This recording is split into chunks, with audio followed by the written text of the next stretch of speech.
మార్గాలు మనకు అర్థం కావాలి.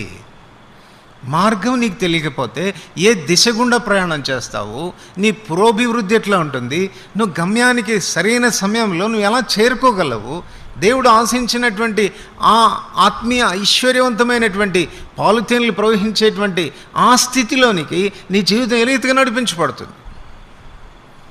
ఏదో ప్రయాణాన్ని మొదలెట్టాను, పోతున్నాను, నడుస్తున్నాను అని గానుగెద్దులాగా ప్రయాణం చేయడం కాదు. గానుగెద్దు తెలుసా అండి మీకు? గానుగెద్దులు తెలియదా? ఈ ఆముదాలు ఉంటాయి కదా, ఆముదాలు ఆ నూనె తీయడానికి ఒక పెద్ద గానుగ ఉంటుంది. ఆ గానుగకు ఎద్దును కట్టేస్తారు. ఆ ఎద్దును కట్టేసి దానికి ముసుకేసేస్తారు పాపం. దాన్ని కొడతా ఉంటే ఆ గానుగ తిరుగుతూ ఉంటుంది దాని చుట్టూ. అంటే ఈ రాయిని తిప్పుతుంటుంది అన్నమాట, అది తిరుగుతూ ఉంటుంది.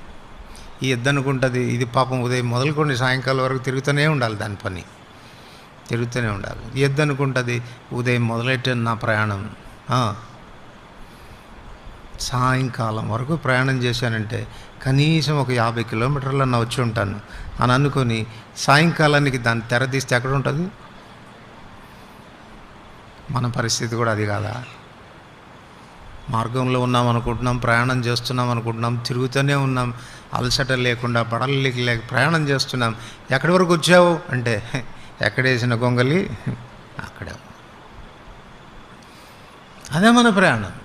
పురోభివృద్ధి ఉండాలి అని అంటే ఆయన మార్గాలు నీకు బయలుపరచబడాలి.